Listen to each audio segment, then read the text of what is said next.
Salut la famille, bienvenue sur ZEC Expérience. Donc aujourd'hui je vous amène une histoire emblématique, une légende de la Casamance. Il s'agit de l'histoire de Bakolom Badji. Comme je l'avais promis à certains de mes abonnés, l'histoire de Bakolom Badji, c'est l'histoire d'un homme mystique, courageux, un roi qui a laissé ses traces dans la conscience collective de la Casamance tout entière. Malheureusement, je n'ai pu trouver qu'un seul livre qui a été écrit par Moïse Culture. Le livre a été écrit en collaboration avec les descendants de Bakolom Badji. Les faits ont été rapportés. Disons qu'on peut faire confiance à la source. Donc comme je vous l'avais dit, je vais vous faire la lecture de ce livre. Nous allons voir ensemble qui est Bakolom Badji, qu'est-ce qu'il a fait, d'où il vient et tout à propos de lui. Donc voici la légende de Bakolom Badji, prince des Diola.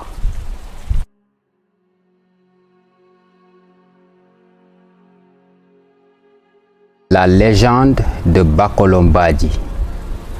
La naissance d'un enfant de sang royal est toujours un événement grandiose. Il était de même en 1792 dans le village de Nyankit. Le roi Appa Badji et son épouse, la reine Awo Djedju, avaient attendu ce moment avec l'espoir de tout parent qui souhaite ardemment avoir un héritier afin de perpétuer leur nom aux générations futures. Tous les habitants du village œuvraient à leur besogne quotidienne avec l'impatience d'un peuple qui a remis son destin entre les mains d'un roi sage qui saurait transmettre ce don à l'enfant qui lui succéderait. À cette époque, l'islam ne s'était pas encore répandu en Casamance. La religion pratiquée était l'animisme. Les croyances mystiques occupaient l'esprit des Diola. En ce jour mémorable où la reine était dans les douleurs de l'enfantement, il régna dans le village une atmosphère inhabituelle. Un vent frais soufflait comme celui qui annonce les premières pluies alors qu'on était en pleine saison sèche. Awo Djedju mit au monde une petite fille qu'elle enveloppa soigneusement dans un tissu qui avait été confectionné pour l'occasion. Toute heureuse, elle fit porter la nouvelle à son mari qui manifeste un grand sentiment de fierté. Il arriva précipitamment auprès de la reine pour voir son enfant. Mais quelle ne fut pas leur surprise lorsqu'elles s'aperçurent que le bébé était en fait un garçon. Ce mystère créa une grande inquiétude au sein du couple qui décida de garder le secret de cette naissance surnaturelle. Appa Badji attribua ce miracle à la toute-puissance divine et en déduit que son fils aurait une destinée extraordinaire. Il lui donna le nom de Bakolom Badji et sa naissance fut annoncée à tout le village qui se réjouit avec enthousiasme de voir enfin l'héritier du trône royal. Bakolom Badji eut une enfance heureuse grâce à l'affection que lui témoignèrent ses parents. Le caractère mystérieux qui avait entouré son arrivée dans ce monde poussa sa mère à s'occuper de lui avec une grande tendresse et l'honneur que ressentait son père devant un tel miracle réjaillit sur l'enfant. Cette grande considération et ce traitement de faveur furent aussi adoptés par les habitants de Nyankit à l'égard du prince Bakolom Badji. Dans la société Diola, un enfant ne prend jamais la place dans le cercle des anciens et des sages du village qui régissent toutes les cérémonies, les événements et les coutumes locales. Mais l'exception fut faite pour le jeune garçon et il lui fut permis d'assister aux réunions et aux grands événements que sont les cérémonies traditionnelles et autres rituels. Il était convié dans tous les cercles d'honneur et bénéficiait de hautes considérations pour son âge. Cette faveur lui fut accordée par respect dû à son rang social, mais surtout grâce à son statut d'enfance miraculeux, car la nouvelle de sa naissance dans des conditions aussi étranges s'était répandue et le peuple entier lui vouait un culte particulier. Il est évident que Bakolom Badji, favorisé par cette formation dispensée par les sages et les anciens, se forgea une personnalité hors du commun. Très tôt, il se distingua par un trait de caractère particulier et symbolique. Il ne pouvait admettre l'idée qu'on puisse ensevelir les morts sous terre. Il jugeait cet acte ignoble et inhumain. Il se moquait des défunts durant leur inhumation pour marquer son opposition à l'enterrement des morts. Pourtant, dans le village, la conviction était unanime. La coutume semblait évidente, comment pourrait-il en être autrement? Bakolom Badji ne cessait de répéter cette phrase publiquement à qui voulait l'entendre. Moi, Bakolom Badji, personne ne m'enterrera sous sol. Et face à un mort, les railleries fusaient. Toi, tu acceptes qu'on t'enterre comme une graine d'arachide. Jusque-là, ces déclarations n'inquiétaient pas trop son peuple. Nombreux étaient ceux qui prenaient ses propos pour des blagues dues à son jeune âge. Dans le cercle restreint des sages, il en était autrement. Certains esprits commençaient à le prendre au sérieux sans le manifester publiquement. Ils avaient dans la discrétion l'habitude de commenter les propos du jeune garçon. Mais personne ne réussissait à découvrir ce qu'il mijotait. Bakolom Badji les défiait tous, leur donnait rendez-vous le jour de sa mort, affirmant à qui voulait l'entendre qu'il n'allait pas mourir comme le commun des mortels. Non, lui, Bakolom Badji, repartirait d'où il était venu. Il remonterait au ciel. Les habitants du village prenaient ses discours pour des plaisanteries. Connaissant sa réputation d'amuseur et son aptitude à toujours trouver les mots justes pour créer la surprise dans les moments forts, Bakolom Badji se vantait à présent de pouvoir défier la mort en quittant ce bas monde à sa manière à lui, en s'élevant vers le ciel. Quelle audace de sa part! Sa qualité de futur roi lui faisait tourner la tête, c'était évident. Le temps passa au village, Bakolom Badji grandit et devint roi à son tour quand ses parents quittèrent ce monde pour rejoindre leurs vénérables ancêtres. Bakolom Badji ne prit jamais de femme et resta célibataire sa vie durant. Il n'eut pas d'enfants non plus.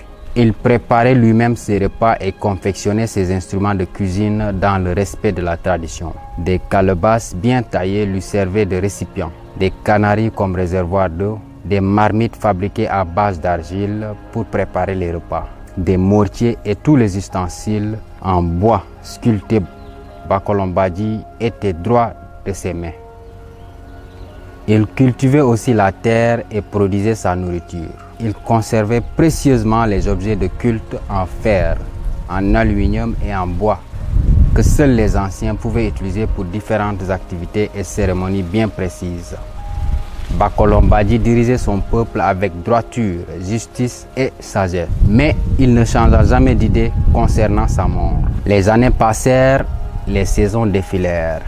Les anciens rejoignirent les ancêtres, tandis que les nouvelles générations leur succédaient. En 1889, Bakolom Badji atteignit l'âge de 97 ans.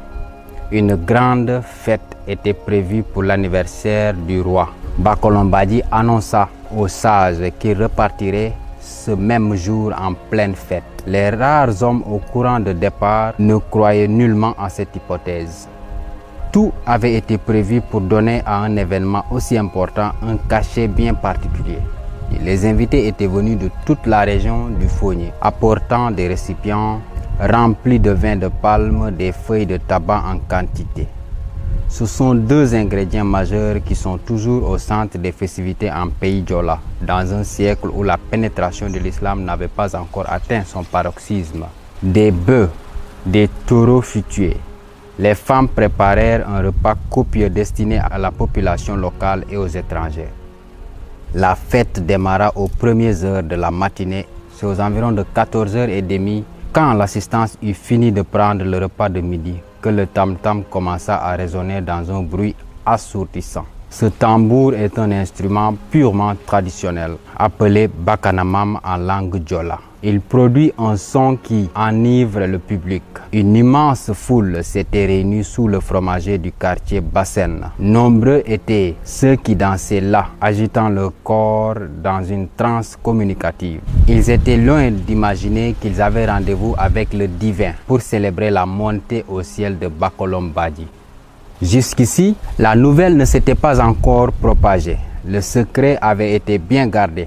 Bakolong ne l'avait partagé qu'avec un nombre très restreint de ses proches, dont ses oncles maternels de Suel, chef-lieu d'une communauté rurale d'où était issue sa mère. Tandis que les griots battaient les tam-tams et que la foule s'agrandissait davantage en poussant des cris de joie sous les applaudissements, Bakolom Badji s'était isolé et s'entretenait avec quelques-uns de ses parents maternels.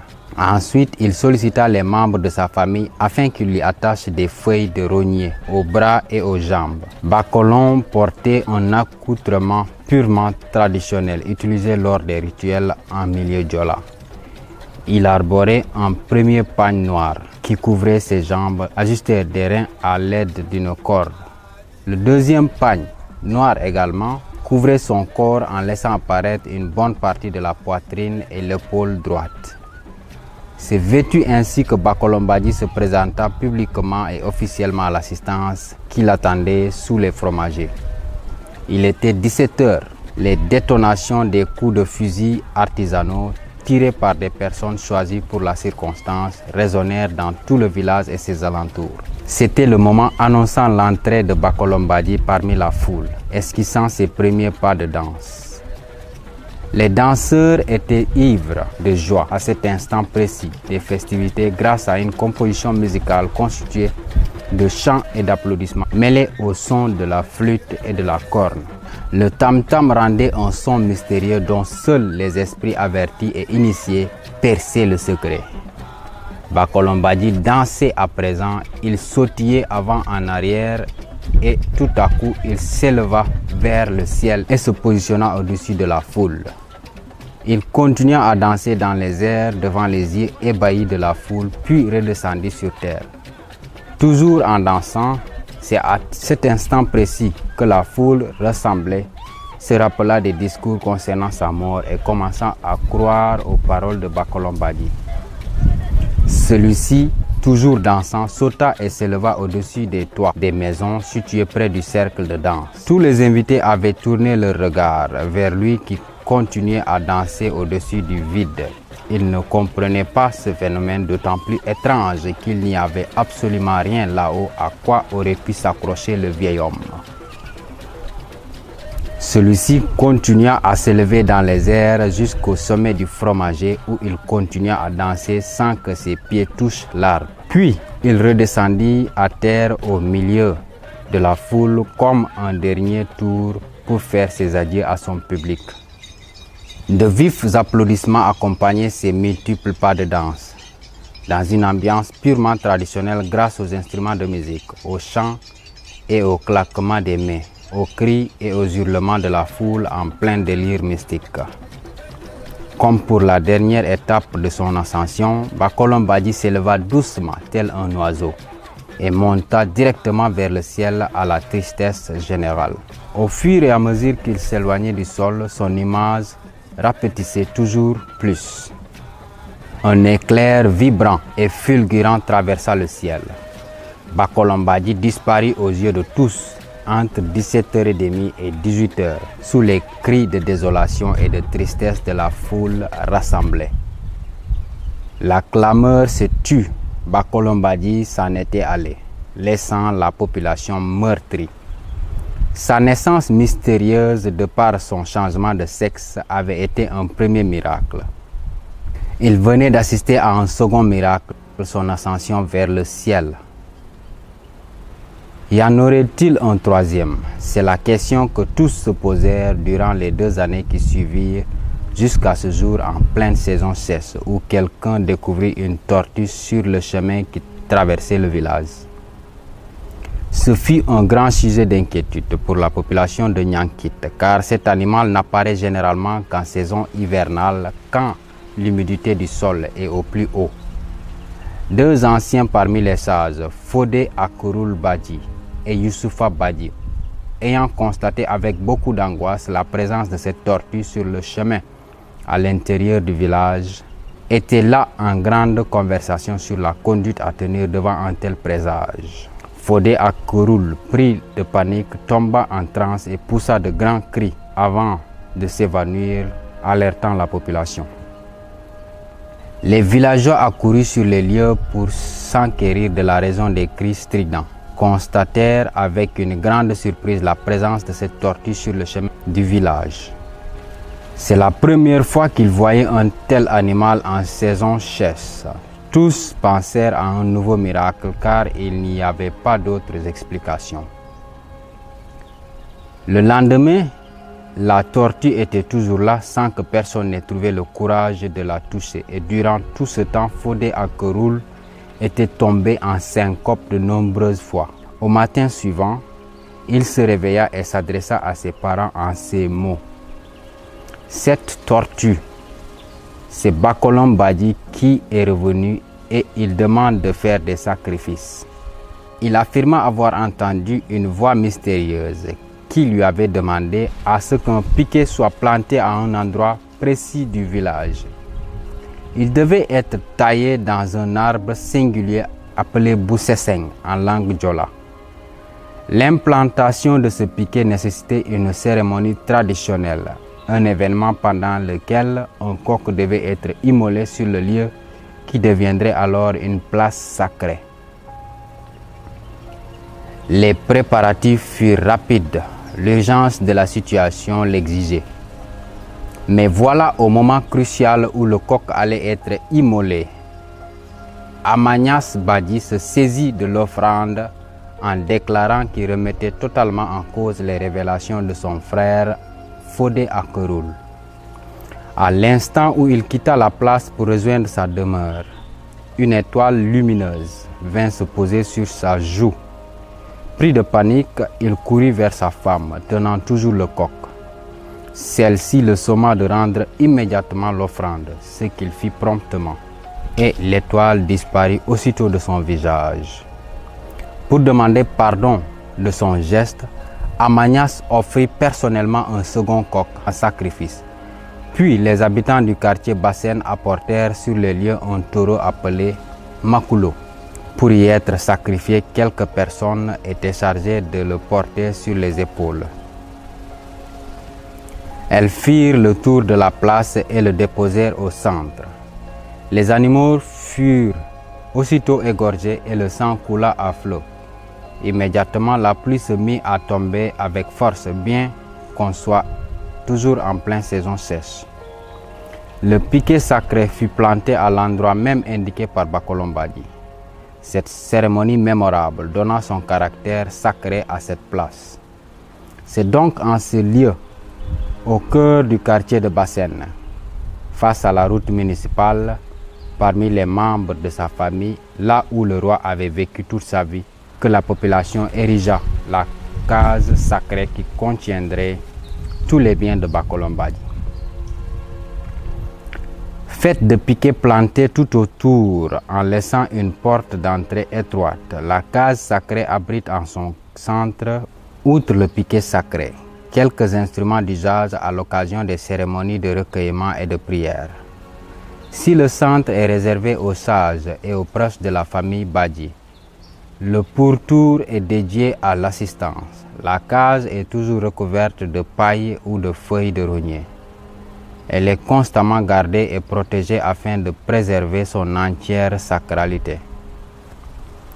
Ainsi, toute chose impure qui pourrait souiller ce lieu est interdite. À l'occasion des cérémonies de prière ou de recueillement, les sages officient à l'intérieur de la case dans la pratique des différents rituels habituels, tandis que l'assistance gravite autour d'eux sous forme de cercle ouvert. Les paroles sacrées sont prononcées dans des prières qui implorent le Tout-Puissant autour du piquet béni et sacré. Nombreux sont les membres de la communauté, mais aussi les étrangers, à venir consulter les sages et recevoir une bénédiction. Il est demandé aux visiteurs d'apporter du vin de palme, un peu de riz, quelques feuilles de tabac, ainsi qu'un coq pour les hommes et une poule pour les femmes. En ces occasions, ce sont les membres de la famille Badji qui sont chargés de prononcer les paroles sacrées dont eux seuls ont le secret. Les sages du village s'y retrouvent périodiquement pour des sacrifices afin de conjurer le mauvais sort et d'apporter le bonheur. Une autre particularité tout aussi étonnante doit être révélée. Les feuilles de rognier qui étaient attachées au corps de Bakolom Badji lors de son ascension sont retombées sur terre lorsqu'il eut disparu dans les cieux. En s'éparpillant, les feuilles se sont dispersées loin de leur point de départ pour se répandre dans plusieurs villages environnants. Et partout où ces feuilles sont tombées, elles ont constitué des bosquets et des forêts de rogniers qui s'étendent à perte de vue, soit dans les champs ou aux abords des rizières. C'est le cas de Katinon, un village situé à quelques kilomètres de Niankit. Dans cette région, constituée en particulier de vallées qu'on dit mortes, car la sécheresse du sol empêche toute culture, la densité des rogniers est la plus forte dans le périmètre du quartier de Bassène. Les rogniers sont ainsi présents dans les 16 villages que compte la communauté rurale de Suel, qui polarise le village de Niankit. La légende dit que la présence massive de cette espèce arboricole est l'œuvre de Bakolom Badji qui a envoyé ses feuilles de rognier en guise de cadeau au peuple de ces contrées. Le rognier est un arbre qui tient une place importante dans la communauté Diola. Les tiges des feuilles sont utilisées pour clôturer les terrains des habitations et la confection des paniers et autres récipients à usage domestique. Quant aux feuilles, elles sont toujours employées de nos jours pour réaliser l'accoutrement du kumpo, un être mystique qui est habillé et présenté au public par des hommes initiés pendant la saison sèche, après les grands travaux champêtres. Il s'agit là d'un événement culturel largement répandu dans la communauté Diola. Dans les danses des masques, le kumpo occupe une place active et participe pleinement aux différents événements historiques et culturels qui ont lieu dans les royaumes Diola. Par contre, il n'est pas présent lors de l'initiation communément appelée Boukout ou Foutamp. L'autre vertu du rognier est culinaire. L'arbre de Bakolom Badji, comme l'appellent certains habitants du Fogny, produit des fruits appelés cônes ou sikompas en langue Diola. Ces fruits qui mûrissent généralement en début de saison sèche font partie intégrante de l'alimentation de toute la région naturelle de la Casamance. De plus, les cônes qui ne sont pas cueillis et consommés tombent de l'arbre et se transforment en tubercules, autre forme de consommable. Le rognier est un gage de rentabilité d'une importance capitale dans toutes les contrées de cette partie du pays et même au-delà.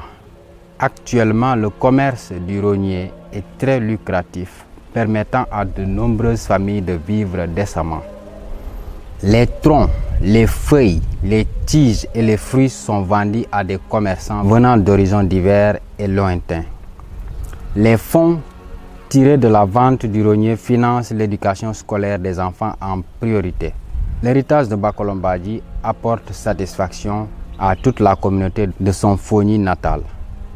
Désirant conserver ce patrimoine culturel qui est l'histoire commune, la population de Niankit organise périodiquement des journées de manifestation au rythme des sonorités locales, exhibant les figures emblématiques qui ont marqué l'histoire du village, attirant de nombreux visiteurs locaux et étrangers en quête de spiritualité et de bénédiction, ou tout simplement par curiosité, car il faut avouer que l'histoire extraordinaire de l'homme que fit Bakolom Badji méritait bien d'être reconnue sur le plan culturel et de figurer dans les manuels scolaires des enfants du Sénégal.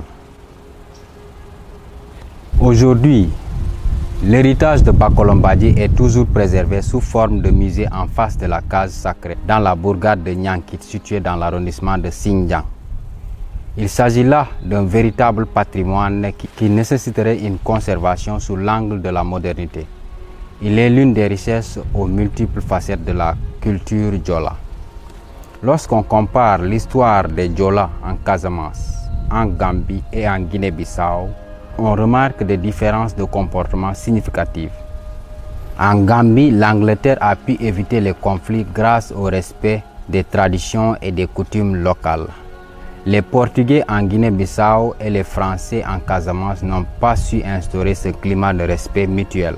De nombreux combats ont éclaté jusqu'à l'indépendance de la Guinée-Bissau. Chaque conflit a provoqué des mouvements de réfugiés au-delà des frontières politiques. Aujourd'hui, les tensions se sont apaisées en Casamance. Les seuls combats sont ceux de la lutte traditionnelle Diola. C'est une lutte sans frappe, pratiquée entre les jeunes des villages à l'occasion d'événements culturels. Les actuels désaccords entre les Diola et les pouvoirs administratifs du Sénégal sont l'expression d'une volonté farouche de conserver leurs traditions, leur liberté culturelle, leur identité et leur développement économique et social. L'autosuffisance alimentaire est un aspect très important dans la communauté Diola. Composé principalement de cultivateurs de riz. Ils récoltent également du manioc, de l'arachide, du vin de palme, des haricots, les fruits et du miel. Ils vivent aussi de l'élevage, de la chasse et de la pêche. Ils pratiquent l'épargne qui leur permet de financer les besoins familiaux et communautaires, les cérémonies religieuses et les événements culturels. La scolarisation occupe une place importante dans la communauté. Si de nombreux Diola se sont convertis au christianisme et à l'islam, il en existe encore qui pratiquent uniquement la religion traditionnelle, Adjamat, et qui luttent pour préserver leur religion monothéiste. Je rends ici hommage à leur intégrité.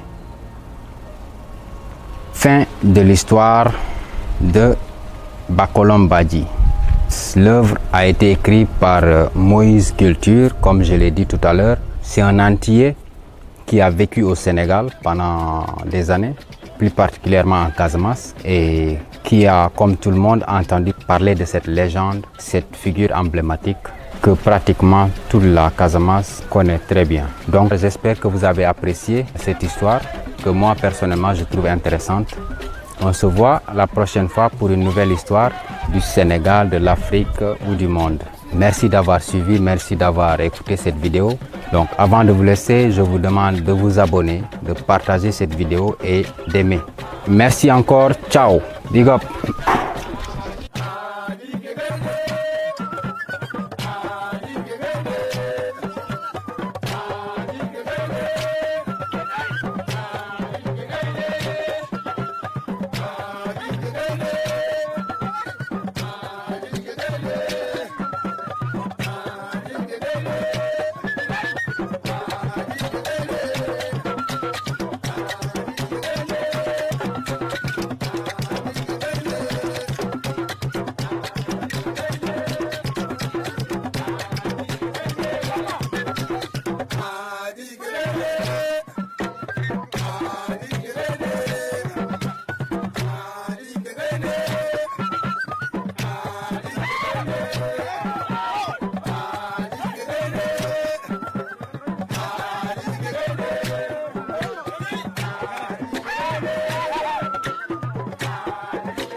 Ino kumana